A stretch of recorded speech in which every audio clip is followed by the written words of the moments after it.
It's that time again. Another WWE PLE means another WrestleWire Productions prediction video. This time the WWE is heading to Germany for Bash in Berlin. And based on how the crowd was at Friday Night SmackDown, it looks like Germany is trying to give France a run for their money. One thing I can say is that the France crowd at Backlash really gave life back to the live audience. At this point it's a competition. One thing I hate to see is a live audience that's not involved. A crowd that cheers or even boos the superstars add to the experience. Anyways, let's get into these matches. First up we have the Unholy Union, Alba Fire and Isla Dawn versus Bianca Belair and Jade Cargill. When Belair and Cargill lost their titles to Fire and Dawn at Clash at the Castle, they weren't actually pinned. Shayna Baszler and Zoe Stark actually lost the match in the Triple Threat tag match. This was most likely done to save Belair and Cargill to have them remain as powerhouses in the women's division. Cargill is still not quite ready for a singles career in the WWE just yet, so her continuing this tag team career with Bianca Belair is getting her closer and closer to being ready. The bad thing about this is that this tag team can only go so far since they already won the titles in the past.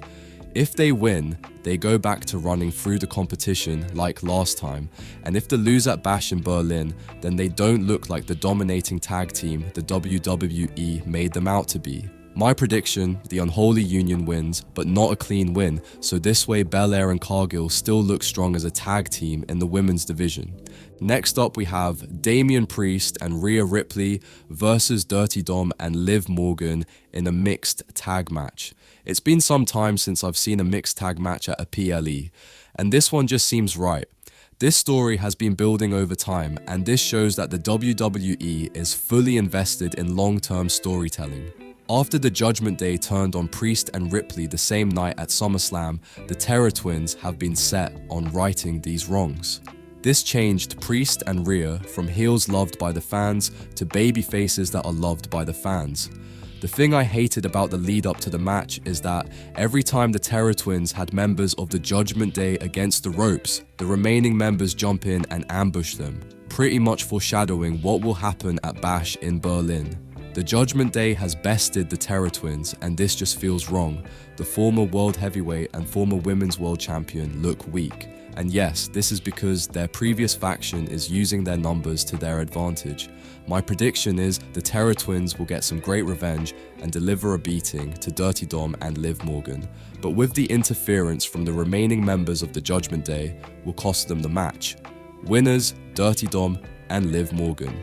Following we have CM Punk versus Drew McIntyre in a strap match. I know the name of the match seemed questionable to me too. All jokes aside, we get a CM Punk versus Drew McIntyre match without the involvement of another party. The last time these two faced off, Seth Rollins unintentionally distracted Punk with the bracelet, costing him the match. These two have such great build-up during their feud that the hate seems so real. So having a match where two men can't stand each other, are tethered together, is a recipe for a good match. My prediction is that CM Punk will get the win, unless he gets distracted by that damn bracelet again. Next up we have World Heavyweight Champion Gunther versus the Viper, Randy Orton. This match was a great idea. The WWE addressed the issue for the King of the Ring tournament botch where Gunther pinned Orton, however Orton's shoulders weren't on the mat. Win or lose, Randy Orton is a certified legend and has shown countless times that he is for the company.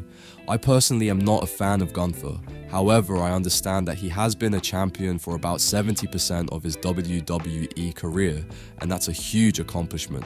I just don't see the Gunther hype. The man does play one hell of a heel though. My prediction is that Gunther retains his title. Orton has done so much in his career, and having him be a 15-time world champion would be great, but for the future of the company, it makes sense to have Gunther beat a legend like Orton to solidify him being the current world heavyweight champion. And finally, the main event, the undisputed WWE champion Cody Rhodes versus Kevin Owens. This match seems really out of place, in my opinion. I get that the point of being champion is to defend your title against great talent in the locker room, but I just didn't see it being Kevin Owens. Nothing wrong with Owens, I'm a fan, but his recent run in the company isn't on the level of champion. From feuding with Logan Paul to being a tag partner to Randy Orton to face the Bloodline, Owens said it himself, his track record doesn't show that he should be in the runnings for a championship match. I can't feel the sudden change in the way that they are with one another. Earlier this year, they were best buddies taking on the Bloodline, and now we get a match where there is a potential for a heel turn from Owens. It's also rumored that Kevin Owens' current WWE contract is now set to expire sooner than originally planned. So does this mean KO is leaving the WWE? My prediction: Cody Rhodes retains his Undisputed Championship, and hopefully we don't get a Kevin Owens heel turn. What are your predictions for the match outcomes at Bash in Berlin? Let us know in the comment section, and don't forget to like and subscribe to the WrestleWire Productions YouTube channel for more videos like this.